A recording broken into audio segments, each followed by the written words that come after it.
Hello students, last class के अंदर हमने डिस्कस किया था गॉस लॉ की एप्लीकेशंस के बारे में। आज हम डिस्कस करने जा रहे हैं न्यूमेरिकल्स, जो कि किस टॉपिक के ऊपर बेस्ड है हमारे पास, electric flux, Gauss law and its applications. काफी इंपॉर्टेंट न्यूमेरिकल्स हैं ये। तो फर्स्ट क्वेश्चन देखेंगे सभी, क्या गिवन है हमें। If S1 and S2 are two concentric spheres, हमें क्या गिवन है, दो concentric spheres S1 and S2, जिनके अंदर क्या है, चार्ज एनक्लोज है, कितना Q and 2Q respectively, as shown in the figure. हमें फिगर गिवन है कि हमारे पास जो स्फीयर S1 है उसकी रेडियस कितनी है R1, स्फीयर S2 की रेडियस कितनी है हमारे पास R2। स्फीयर S1 के अंदर हमें चार्ज एनक्लोज गिवन है कितना Q, और S2 के अंदर चार्ज गिवन है हमारे पास, इस गैप के अंदर हमें चार्ज गिवन 2Q। अब हमें निकालना क्या है हमारे पास, फर्स्ट पार्ट के अंदर, what is the ratio of flux through S1 and S2। इसका मतलब क्या है, हम पहले फ्लक्स निकालेंगे S1 से, फिर कहाँ निकालेंगे, S2 स्फीयर से, दोनों की रेशियो निकाल देंगे, वो क्या आ जाएगा हमारा आंसर। ध्यान से देखेंगे सभी, गॉस लॉ हमने पढ़ा हुआ है, एप्लीकेबल है ओनली फॉर क्लोज सरफेसेस। तो हमें यहाँ पे जो सरफेस गिवन है, फर्स्ट बात तो क्या है हमारे पास, सरफेस कैसा है, क्लोज्ड। अब गॉस लॉ के अंदर हमने फ्लक्स का फॉर्मूला पढ़ा हुआ है, phi is equal to, in terms of charge हमने क्या पढ़ा हुआ है, E dot ds is equal to Q by epsilon naught. अब ध्यान से देखेंगे सभी, फर्स्ट पार्ट के अंदर हमें क्या निकालना है, ratio of flux through S1 and S2।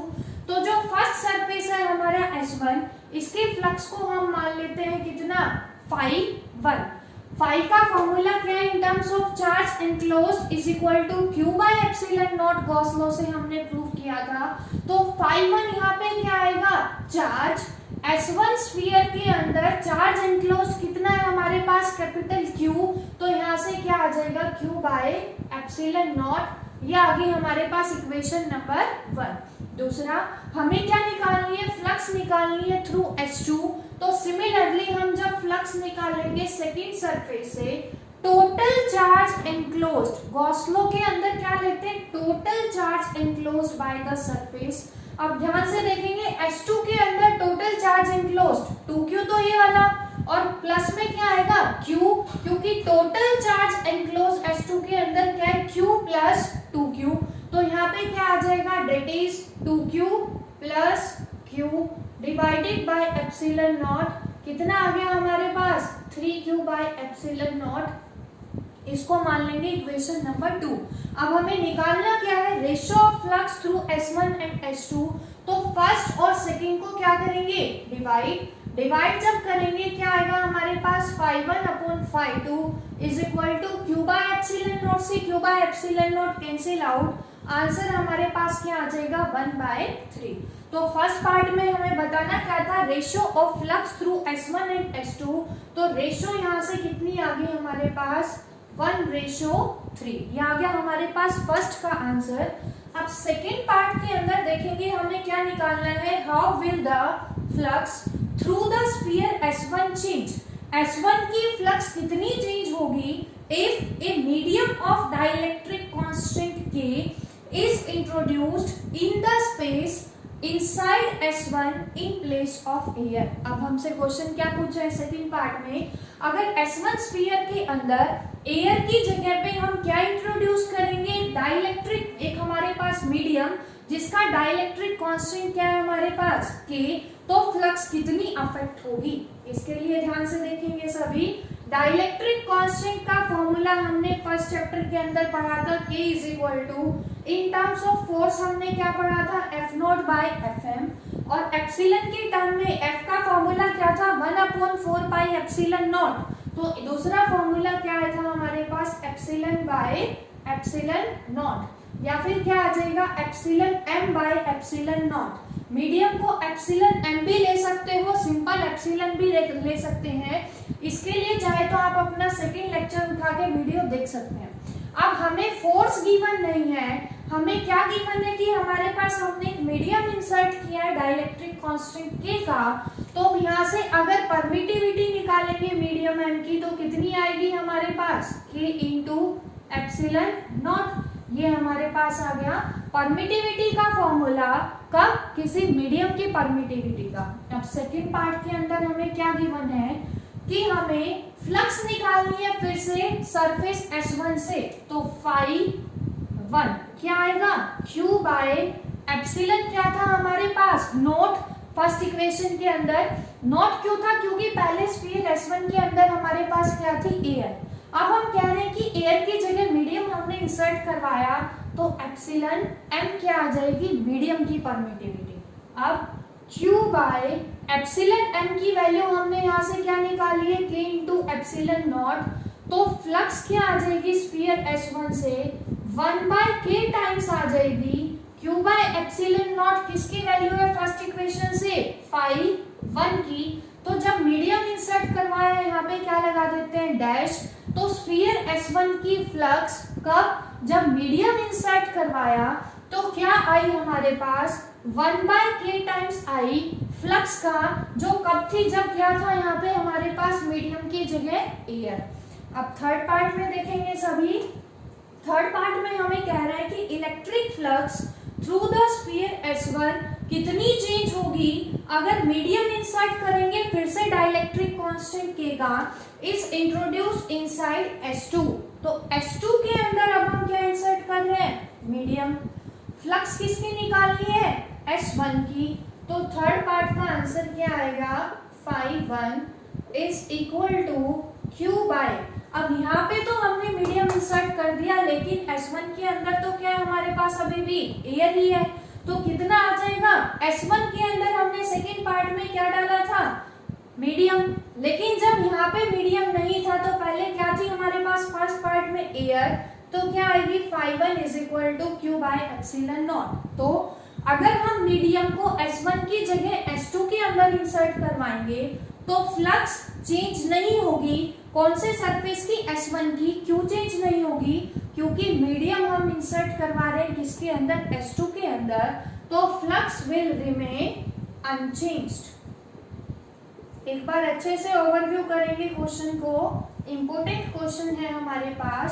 अगर देखो क्या था, कोई भी हमारे पास मीडियम नहीं था, एयर था, तो डायरेक्ट रिजल्ट लगाया। If a medium is introduced, तो हमने यहाँ से डाइलेक्ट्रिक कांस्टेंट से मीडियम की परमिटिविटी निकाली और सेकंड और थर्ड पार्ट को सिंप्लीफाई किया।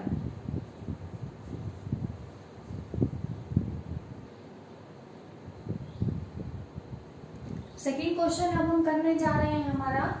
तो सेकंड क्वेश्चन में हमें क्या गिवन है, consider a uniform electric field. Uniform electric field E की वैल्यू हमें गिवन है, that is E is equal to 3 into 10 की पावर 3। आई कैप यहाँ पे क्या रिप्रेजेंट कर रहा है कि जो इलेक्ट्रिक फील्ड है हमारा किधर लग रहा है, एक्स एक्सिस में, न्यूटन पर कूलम। यूनिट वेक्टर है तो किसके डायरेक्शन को रिप्रेजेंट करेगा, फिजिकल क्वांटिटी की। फिजिकल क्वांटिटी यहाँ पे कौन है हमारे पास, इलेक्ट्रिक फील्ड। अब उसके बाद हमसे पूछा क्या है, calculate the flux of this field. इस फील्ड की क्या निकालेंगे हम, फ्लक्स कहाँ से निकालेंगे, थ्रू अ स्क्वायर सरफेस से निकालेंगे, ऑफ एरिया 10 सेंटीमीटर स्क्वायर। तो हमें देखो सबसे पहले ध्यान से देखेंगे, अरेंजमेंट हम बनाने जा रहे हैं। हमें क्या गिवन है हमारे पास, एक स्क्वायर गिवन है। फ्लक्स हमें कब निकालनी है, जब स्क्वायर के प्लेन को हम रखेंगे पैरेलल टू YZ प्लेन। तो अब यहाँ पे हमने क्या बना लिया, स्क्वायर। YZ प्लेन हमें पता है हमारे पास क्या होता है, YZ एक्सिस, ये हमने पढ़ा हुआ है। तो हमने क्या एज्यूम किया कि ये हमारे पास क्या एक स्क्वायर, जिसको हमने कहाँ रखा हुआ है, पैरेलल टू YZ प्लेन। ध्यान से देखेंगे सभी, समझ आ गया होगा सबको। ये जो स्क्वायर है कहाँ रखा हमने, पैरेलल टू YZ प्लेन। उसके बाद हमें क्या गिवन है कि हमारे पास जो इलेक्ट्रिक फील्ड है वो किधर लग रहा है हमारा, 3 इंटू 10 की पावर 3 आई कैप। आई कैप यहाँ पे क्या रिप्रेजेंट करेगा कि जो इलेक्ट्रिक फील्ड की डायरेक्शन है वो हमारे पास किधर है, एक्स एक्सिस में। तो हमने इसको कहाँ रखा हुआ है, किसी इलेक्ट्रिक फील्ड में जिसकी डायरेक्शन हमारे पास किधर है, एक्स एक्सिस में। उसके बाद हमें क्या निकालना है, किसी स्क्वायर से, स्क्वायर का एरिया भी हमें गिवन है। तो इलेक्ट्रिक फील्ड हमें गिवन था 3 इंटू 10 की पावर 3 आई कैप न्यूटन पर कूलम। स्क्वायर का एरिया हमें कितना गिवन है, 10 सेंटीमीटर स्क्वायर। अब न्यूटन पर कूलम ऐसा यूनिट है तो सेंटीमीटर स्क्वायर को भी एसआई में करेंगे मीटर स्क्वायर। क्या आएगा 10 इंटू 1 सेंटीमीटर में कितने मीटर 10 की -2 स्क्वायर है तो कितना आ जाएगा 10 की -2 का स्क्वायर दैट इज 10 इंटू 10 की -4 कितना आएगा 10 की पावर 3 मीटर स्क्वायर। ये हमारे पास क्या आ गया एरिया। अब हमें निकालनी क्या है फ्लक्स निकालनी है इस स्क्वायर से जिसको हमने रखा हुआ है parallel to YZ plane. Flux का फॉर्मूला हमने पढ़ा हुआ है phi = E dot ds cos theta. a dot b को जब खोलेंगे क्या आएगा ab cos थीटा। अब हमें टोटल एरिया गिवन है तो फाई का फॉर्मूला क्या लगेगा हमारे पास E a cos of theta. Area हमारा किधर रखा है पैरेलल टू वाईजेड प्लेन। तो हमें पता है कि जो फ्लक्स के अंदर एरिया है उसको क्या बनाना पड़ेगा हमें वेक्टर क्वांटिटी। तो उससे क्या ड्रॉ करना पड़ेगा एक नॉर्मल। अब हमारा जो स्क्वायर है किसमें रखा है वाईजेड प्लेन के। वाईजेड का परपेंडिकुलर सबको पता है कौन होता है हमारे पास एक्स एक्सिस। तो इसका मतलब ये जो स्क्वायर है हमारे पास जिसका प्लेन क्या है पैरेलल टू वाईजेड प्लेन तो उसका नॉर्मल किधर होगा एक्स एक्सिस में। तो ये हमारे पास किसकी डायरेक्शन आ गई आउटवर्ड नॉर्मल की किधर एक्स एक्सिस में। अब थीटा किसके बीच का एंगल होता है between electric field intensity and normal vector. दोनों किधर जा रहे हैं एक्स एक्सिस में। तो थीटा यहाँ पे कितना गिवन है हमारे पास फर्स्ट केस के अंदर हमें 0। तो यहाँ से फाई कितना आएगा हमारा ई का मैग्नीट्यूड कितना है हमारे पास 3 इंटू 10 की पावर 3। एरिया कितना है 10 की power -3 theta 0 and cos 0 we know is equal to 1। तो 10 की -3 से 10 की +3 कैंसिल आउट हमारे पास फाई क्या आ गया 3। फाई का फॉर्मूला क्या आता है E डॉट ds। तो यूनिट क्या आएगी Newton metre square per coulomb. ये आ गया हमारे पास फर्स्ट पार्ट। सेकेंड पार्ट के लिए ध्यान से देखेंगे सभी। सेकेंड पार्ट के अंदर भी हमें क्या निकालनी है फ्लक्स निकालनी है इस इलेक्ट्रिक फील्ड की किसी स्क्वायर से एसोसिएटेड। कब जब जो नॉर्मल हम ड्रॉ कर रहे हैं नॉर्मल एरिया वेक्टर वो एंगल बना रहे 60 डिग्री का एक्स एक्सिस के साथ। इसका मतलब क्या है डायग्राम ध्यान से देखेंगे। पहले हमारा नॉर्मल जा रहा था पैरेलल टू एक्स एक्सिस। अब ये कह रहा है कि जो नॉर्मल है वो 60 डिग्री का एंगल बना रहा है किसके साथ एक्स एक्सिस के साथ। तो नॉर्मल कुछ ऐसा होगा हमारा 60 डिग्री का एंगल एक्स एक्सिस में। ये इलेक्ट्रिक फील्ड है तो ये सभी लाइंस किसको रिप्रेजेंट कर रही है पैरेलल टू एक्स एक्सिस। तो यहाँ पे चेंज क्या आएगा सेकंड पार्ट में थीटा हमारा कितना है 60 डिग्री। फिर से फ्लक्स निकालेंगे क्या आएगा E a cos 60 degree. E कितना है 3 इंटू 10 की पावर 3। एरिया कितना निकाल रखा है हमने 10 की -3। cos 60 की वैल्यू हमें पता है कितनी 1/2। 10 की -3 से 10 की 3 कैंसिल आउट। तो फ्लक्स हमारी अगर एरिया का नॉर्मल 60 डिग्री एंगल बना रहे तो कितनी आ गई 3/2 that is 1.5 newton metre square per coulomb. तो दोनों केसेस के अंदर एक में तो नॉर्मल हमने ड्रॉ किया parallel to YZ plane. YZ का परपेंडिकुलर कौन होता है एक्स एक्सिस इसलिए फर्स्ट पार्ट में नॉर्मल था parallel to x axis and theta is equal to 0। Second part में हमें एज्यूम करना है कि नॉर्मल बना रहा है 60 डिग्री एक्स के साथ उसके अकॉर्डिंग हमने फ्लक्स को निकाला।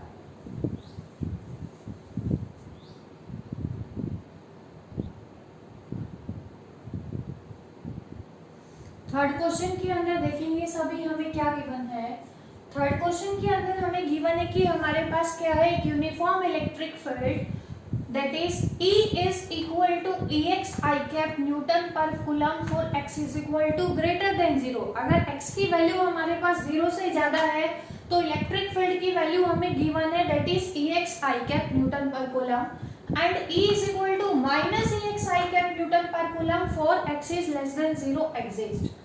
उसके बाद हमें क्या गिवन है कि एक right circular cylinder of length L centimetre जिसकी लेंथ कितनी गिवन है हमें L centimetre and radius r centimeter has its center at the origin। हमने क्या रखा है, किसी राइट सर्कुलर सिलेंडर को कहाँ पे रखा है, एक्स एक्सिस में रखा है, उसकी एक्सिस को, लेंथ कितनी है उसकी l और रेडियस क्या है r, सच दैट कि जो सेंटर है हमारे पास सिलेंडर का वो किधर है, ओरिजिन पे।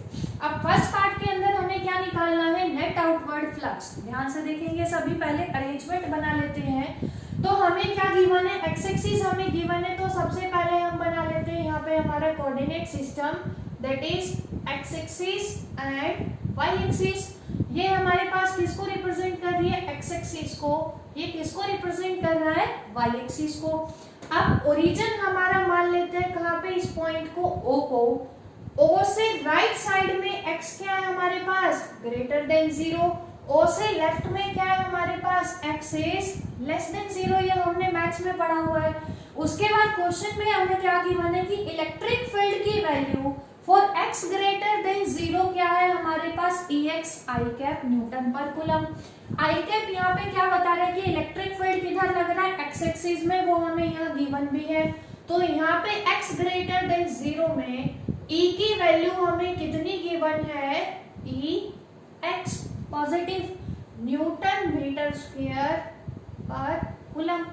उसके बाद x लेस देन 0 में, that is negative x axis में, इलेक्ट्रिक फील्ड हमें कितना गिवन है, E is equal to minus Ex newton metre square per coulomb.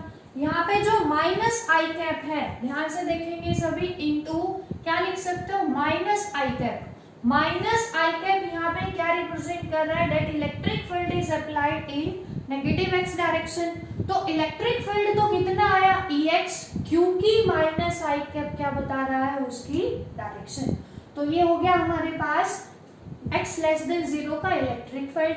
उसके बाद हमें क्या गिवन है कि हमने क्या रखा, किसी राइट सर्कुलर सिलेंडर को रखा, कैसे रखा कि उसका जो सेंटर है वो ओरिजिन पे आए। तो हमने एज्यूम किया ये क्या है हमारे पास, एक राइट सर्कुलर सिलेंडर। अब इसका सेंटर ओरिजिन पे है और टोटल लेंथ कितनी है, l, इसका मतलब ये कितना है, l/2, और ये भी कितना है, l/2। उसके बाद हमें क्या गिवन है, जो सिलेंडर है हमारे पास उसका रेडियस कितना है हमारे पास, दैट इज r सेंटीमीटर। अब हमें निकालना क्या है, find out the net outward flux. अब सिलेंडर के अंदर हमने पढ़ा था एप्लीकेशन के अंदर लीनियर चार्ज एलिमेंट की वजह से कि सिलेंडर के अंदर टोटल नंबर ऑफ फेसेस कितने होते हैं, 3। तो क्या है हमारे पास ये फ्लैट फेसेस, और जिसको हमने रैप किया हुआ है, कौन सा, ये वाला जो फेस रैप कर रखा है, इसको क्या बोलते हैं, कर्व्ड फेस। तो हमने मान लिया ये जो हमारे पास कर्व्ड फेस है जिसको रैप कर रखा है हमने, ये क्या है हमारे पास, सरफेस S1। ये जो सरफेस है इसको मान लेते हैं S2, और ये जो हमारे पास फ्लैट फेस है इसको हमने नाम दे दिया S3। अब हमें क्या निकालना है क्वेश्चन के अंदर, net outward flux. Net outward flux देखेंगे कैसे निकालेंगे सब, यहाँ से टोटल फ्लक्स का फॉर्मूला क्या होगा हमारे पास, फाई कैसी क्वांटिटी है, स्केलर क्वांटिटी। तो टोटल फ्लक्स कितनी आएगी, flux through surface 1 plus flux through surface 2 plus flux through surface 3, ये आएगी। अब फ्लक्स का फॉर्मूला गॉस लॉ से हमने पढ़ा हुआ है, phi is equal to EdS। तो कितना आएगा हमारे पास, EdS1। फर्स्ट सरफेस का एरिया क्या ले लेते हैं, ds1 cos theta plus EdS2 cos theta plus EdS3 cos theta, ये आ गया हमारे पास। अब इनको देखेंगे एंगल कैसे निकालेंगे, यहाँ पे नाम दे देते हैं θ1, θ2, θ3। ध्यान से देखेंगे सब। अब जो हमारा पास सरफेस S1 गिवन है, सरफेस S1 कौन सा फेस है, ये जो हमने रैप कर रखा है, that is a curved face. अब इससे हमें फ्लक्स निकालनी है, तो सबसे पहले नॉर्मल ड्रॉ करेंगे आउटवर्ड डायरेक्शन में। तो S1 का जो नॉर्मल है वो किधर जाएगा, आउटवर्ड में, अपवर्ड। अब ध्यान से देखेंगे, नॉर्मल जा रहा है अपवर्ड, इलेक्ट्रिक फील्ड जा रहा है इधर, थीटा कितना हो गया फर्स्ट सरफेस के लिए, 90 डिग्री। तो यहाँ पे क्या आ गया, phi is equal to S1 E को अंदर ही लिख लेते हैं cos 90 degree plus E dS2 cos dS2। S2 कौन सा है? ये कर्व सरफेस एरिया जो कि कैसा है हमारे पास, ये जो सरफेस है ये कैसा है? सर्कुलर। फ्लैट फेस कैसा है? Circular in nature. सर्कुलर का एरिया हमने पढ़ा हुआ है पाई आर स्क्वायर, तो यहाँ से क्या आएगा? एरिया तो पाई आर स्क्वायर निकाल लेंगे। जब यहाँ से वेक्टर बनाने के लिए नॉर्मल ड्रॉ करेंगे आउटवर्ड में, तो नॉर्मल की डायरेक्शन क्या आएगी? Parallel to x axis. अब इधर फील्ड भी किधर लग रहा है? एक्स एक्सिस में, that is theta is equal to 0 degree. Theta is equal to 0 plus E ds3 cos। इसके लिए इलेक्ट्रिक फील्ड जा रहा है इस डायरेक्शन में, नॉर्मल भी किधर जाएगा इसका? आउटवर्ड में। फिर से थीटा की वैल्यू कितनी? 0। अब टोटल फ्लक्स कितनी आएगी? cos 90 is equal to 0। तो फर्स्ट सरफेस की वजह से टोटल फ्लक्स आ गई 0। अब किसकी वजह से आएगी? सेकंड और थर्ड की वजह से e cos 0 दोनों के अंदर 1, अंदर क्या बचेगा? ds1। e की वैल्यू कहाँ पे? फर्स्ट सरफेस के लिए कितनी है? ex प्लस सेकंड के लिए भी कितनी है? x लेस देन 0 के लिए ex ds2। ये हमें क्वेश्चन के अंदर गिवन था। कितना आ गया हमारे पास? ex ds1। इसका जब एरिया निकालोगे सर्कुलर का क्या आएगा? पाई आर स्क्वायर प्लस ex। इसका भी कितना आएगा? पाई आर स्क्वायर। इसको सॉल्व करेंगे, टोटल फ्लक्स कितनी आएगी? 2ex पाई आर स्क्वायर। लेकिन यहाँ पे ध्यान से देखेंगे, इलेक्ट्रिक फील्ड किसमें अंदर गिवन है? SI यूनिट के अंदर Newton metre square per coulomb, लेकिन जो रेडियस है वो हमारा कितना है? सेंटीमीटर के अंदर है।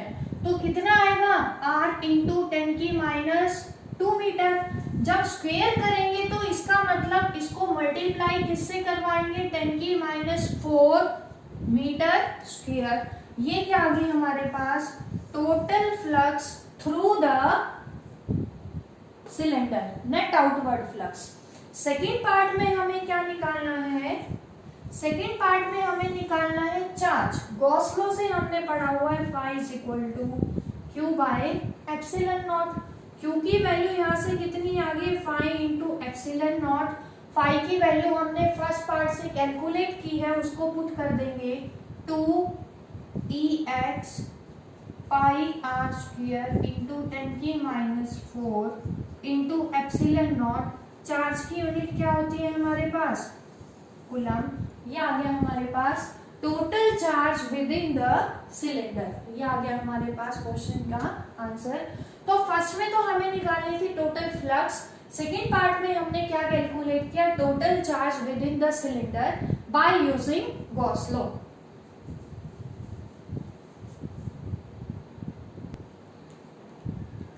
फोर्थ क्वेश्चन के अंदर हमें क्या गिवन है हमारे पास? कि हमारे पास क्या गिवन है? हमें एक spherical conducting shell of inner radius, जो स्फेरिकल शेल है हमारी कंडक्टिंग शेल, इनर रेडियस कितना है? r1 एंड आउटर का कितना है radius? r2 has a charge capital Q। Total charge कितना उसके ऊपर? Capital Q।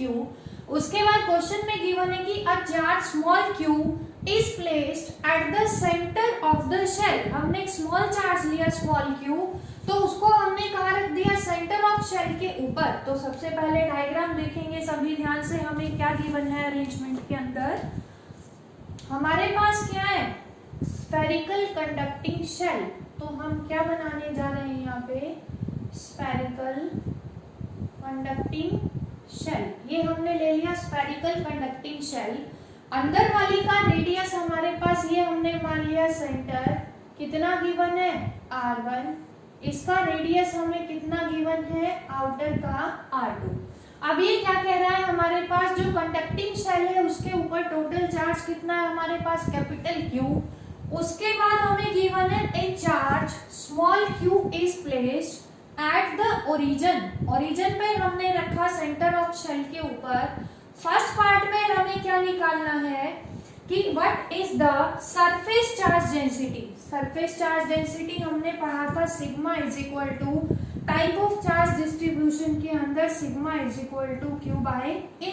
अब एरिया, स्फेरिकल शेल का एरिया हमने सरफेस एरिया पढ़ा हुआ है कितना, 4 पाई आर स्क्वायर। तो यहाँ पे हमारे पास देखेंगे जो इनर सरफेस है उसकी जो रेडियस है वो कितनी है, r1, आउटर की कितनी है, r2। तो हम एज्यूम कर लेते हैं कि हमारे पास इनर सरफेस की सरफेस चार्ज डेंसिटी डिनोट कर रहे हैं हम किससे, सिग्मा से। तो let sigma 1 is the surface charge density of inner shell. उसका हमने सरफेस चार्ज डेंसिटी कितना मान लिया, सिग्मा 1। अब सिग्मा का मतलब क्या होता है, सरफेस चार्ज डेंसिटी। चार्ज की प्रॉपर्टी होती है सरफेस पे रेजाइड करेगा, हमने पढ़ा हुआ है। जो शेल है हमारा कैसा है, कंडक्टिंग। ध्यान से देखेंगे सभी, शेल हमारा कंडक्टिंग है। कंडक्टर की प्रॉपर्टी है कि चार्ज रिजाइड करेगा आउटर सरफेस पे। तो जैसे ही हम स्मॉल क्यू चार्ज को सेंटर पे रखेंगे, by the phenomena of induction, हमने फर्स्ट चैप्टर के अंदर पढ़ा था कि इंडक्शन के फिनोमिना की वजह से नेबरिंग सरफेस पे क्या आ जाएगा, अपोजिट चार्ज, और फार्दर सरफेस पे क्या आ जाएगा, सिमिलर चार्ज। तो प्लस क्यू जैसे यहाँ रखोगे, इसके अंदर वाले सरफेस पे, नेबरिंग सरफेस पे इंडक्शन की वजह से कैसा चार्ज इंड्यूस होगा, नेगेटिव चार्ज इंड्यूस होगा। लेकिन फार्दर सरफेस पे कैसा चार्ज इंड्यूस होगा, इसके अपोजिट चार्ज, माइनस का अपोजिट क्या होगा, प्लस। अब ध्यान से देखेंगे, सिग्मा का फॉर्मूला हमने पढ़ा है Q by 4 pi R square spherical shell के लिए। अब Q अंदर वाली शेल पे जिसका रेडियस r1 है, चार्ज कैसा है, negative. By the phenomena of induction तो क्या आएगा, -Q डिवाइडेड बाय 4 पाई, इनर का रेडियस कितना है, r1 स्क्वायर। ये आ गई हमारे पास इक्वेशन नंबर 1। उसके बाद क्या निकालना है, outer surface of the shell पे निकालना है हमें। फर्स्ट पार्ट के अंदर पूछा हुआ है, फर्स्ट में इनर पे और सेकंड में आउटर सरफेस पे। आउटर की सरफेस चार्ज डेंसिटी को हम मान लेते हैं सिग्मा 2। क्या आएगा, sigma 2 is equal to total charge. अब Q तो इसके ऊपर क्या था, पहले से था, प्लस Q इसकी वजह से आ गया। तो टोटल चार्ज यहाँ पे कितना हो गया, आउटर पे Q प्लस Q, क्या आएगा, Q plus Q divided bye outer की रेडियस कितनी है, R2, 4 पाई R2 स्क्वायर। ये आ गया हमारे पास इक्वेशन नंबर 2। उसके बाद सेकेंड पार्ट में हमें क्या निकालनी है, इलेक्ट्रिक फील्ड इंटेंसिटी निकालनी है किसी पॉइंट पे। पॉइंट कितना डिस्टेंस पे है, x डिस्टेंस पे, और x क्या है, R2 से बड़ा। इसका मतलब पॉइंट P शेल से बाहर है। हमें क्या निकालनी है वहां पे, इलेक्ट्रिक फील्ड इंटेंसिटी। तो हमने क्या मान लिया, ये पॉइंट क्या है हमारे पास P, जिसकी डिस्टेंस कितनी है यहाँ से, x। इलेक्ट्रिक फील्ड इंटेंसिटी का फॉर्मूला हमने क्या निकाला था, KQ बाय R स्क्वायर। तो यहाँ से क्या आएगा हमारे पास, बी पार्ट का answer, E is equal to K Q, total charge outer surface पे टोटल चार्ज कितना है, Q plus Q divided by R square. R किसके बराबर है, x के बराबर। ये आ गया हमारे पास उस पॉइंट पे इलेक्ट्रिक फील्ड इंटेंसिटी। और क्या लिख सकते हैं इसको, K का फॉर्मूला क्या था, 1/4 pi epsilon naught Q plus Q divided bye x square.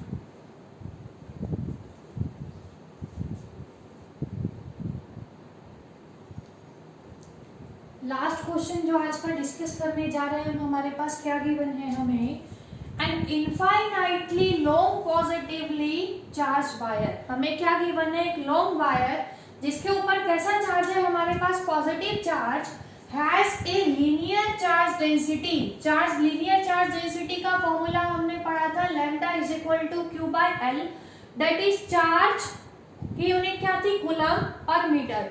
तो हमें लीनियर चार्ज डेंसिटी कितनी गिवन है वायर की, लैम्डा कूलम पर metre. And electron is revolve around the wire. जो वायर है हमारे पास उसके सराउंड में क्या एक इलेक्ट्रॉन रिवॉल्व कर रहा है as its centre with a constant velocity के साथ in a circular plane perpendicular the wire. तो सबसे पहले अरेंजमेंट लेने जा रहे हैं हम। ये हमने क्या ले ली, कोई भी हमारे पास लीनियरली चार्ज वायर, इसके ऊपर चार्ज हमें गिवन है। कैसा चार्ज गिवन है वायर के ऊपर? Positive charge. ये हमने क्या ले लिया, वायर के ऊपर पॉजिटिव चार्ज, जिसकी लीनियर चार्ज डेंसिटी हमारे पास है लैम्डा कूलम मीटर इनवर्स। उसके बाद क्या दे रखा है, इलेक्ट्रॉन हमारे पास है जो कि रिवॉल्व कर रहा है अराउंड द वायर। तो ये हमने क्या मान लिया, हमारे पास ऑर्बिट, जिसके अंदर क्या है हमारे पास एक इलेक्ट्रॉन जो रिवॉल्व कर रहा है अराउंड द वायर। कैसे रिवॉल्व कर रहा है हमारे पास, इन ए सर्कुलर प्लेन। जो प्लेन है हमारे पास वो क्या है, वायर के परपेंडिकुलर है। तो इसका यूज करके हमें फर्स्ट पार्ट के अंदर क्या निकालनी है, हमारे पास इलेक्ट्रॉन की काइनेटिक एनर्जी। अब काइनेटिक एनर्जी का फॉर्मूला हमने पढ़ा हुआ है, डेट इज हाफ mv²। तो इसका मतलब इलेक्ट्रॉन का मास हमने मान लिया m। हमें क्या निकालनी पड़ेगी, इलेक्ट्रॉन की वेलोसिटी जब वो मूव कर रहा है किसी पॉजिटिवली चार्ज वायर के अंदर। अब पॉजिटिव चार्ज वायर है तो इसकी वजह से इलेक्ट्रिक फील्ड प्रोड्यूस होगा किस डायरेक्शन में, इन दिस डायरेक्शन। अब पॉजिटिव चार्ज की वजह से इलेक्ट्रॉन के ऊपर फोर्स लगेगा, इसके इलेक्ट्रिक फील्ड की वजह से कितना लगेगा, F = QE। अब इस पे पॉजिटिव चार्ज है, इस पे नेगेटिव चार्ज, तो फोर्स किधर लगेगा, इनवर्ट डायरेक्शन में। ये जो इलेक्ट्रोस्टैटिक फोर्स होगा ऑफ अट्रैक्शन किसका, पॉजिटिव चार्ज वायर का टू द इलेक्ट्रॉन, वो क्या प्रोवाइड करेगा इलेक्ट्रॉन को, रिक्वायर्ड सर्कुलर पाथ में घूमने के लिए कौन सा फोर्स चाहिए, सेंट्रीपिटल फोर्स। तो ये जो फोर्स है इलेक्ट्रॉन को प्रोवाइड करेगा रिक्वायर्ड सेंट्रीपिटल फोर्स। तो हमारे पास क्या आ गया, F = QE। दूसरा सर्कुलर पाथ में हमने क्या पढ़ा हुआ है, F = mv²/r। mv²/r यहाँ पे क्या है, centripetal force required by the electron. अब ये इसको कौन प्रोवाइड कर रहा है, this electrostatic force of attraction. तो हमारे पास क्या आ जाएगा यहाँ से, फर्स्ट और सेकंड से, QE = mv²/r। इलेक्ट्रॉन के ऊपर चार्ज हमने कितना लिया है यहाँ पे, E। क्या आ जाएगा, EE = mv²/r। यहाँ से ये आ गया, इसको मान लेंगे इक्वेशन नंबर 3। अब ध्यान करेंगे सभी बच्चे, अपने दिमाग के घोड़े दौड़ाएंगे पीछे की तरफ। लीनियर चार्ज वायर की वजह से किसी पॉइंट पे हमने इलेक्ट्रिक फील्ड इंटेंसिटी क्या निकाली थी, λ/2πε0r। ध्यान आ रहा है सभी को, दैट इज E = λ/2πε0r। तो यहाँ से E की वैल्यू पुट करेंगे, क्या आएगा, E λ/2πε0r = mv²/r। क्यों, क्योंकि हमें क्या गिवन था, linear charge density lambda given थी। तो इलेक्ट्रिक फील्ड इंटेंसिटी का फॉर्मूला लगाया due to a linearly charge wire. हमें निकालना क्या है, half mv², that is kinetic energy. तो यहाँ पे r को इधर ले जाएंगे, या फिर क्या कह सकते हो, r से r कैंसिल आउट हो गया। mv² = दिस, हमें निकालनी है हाफ mv², तो दोनों तरफ मल्टीप्लाई करवाएंगे, हाफ से क्या आ जाएगा, E λ / 2πε0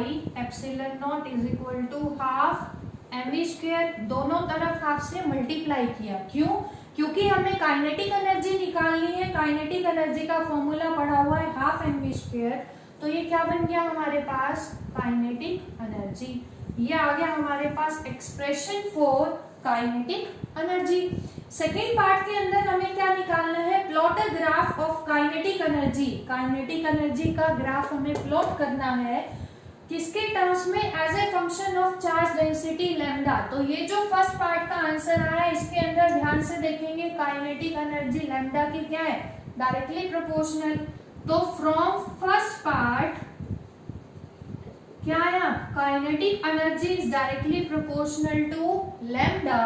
तो जो ग्राफ होगा हमारे पास कैसा बनेगा, kinetic energy versus linear charge density is a straight line passing through the origin. तो आज की क्लास में हमने क्या डिस्कस किया, न्यूमेरिकल्स को flux, Gauss law and it application के ऊपर। वीडियो को अच्छे से देखेंगे और आगे के वीडियो के लिए चैनल को सब्सक्राइब करें। Thank you very much.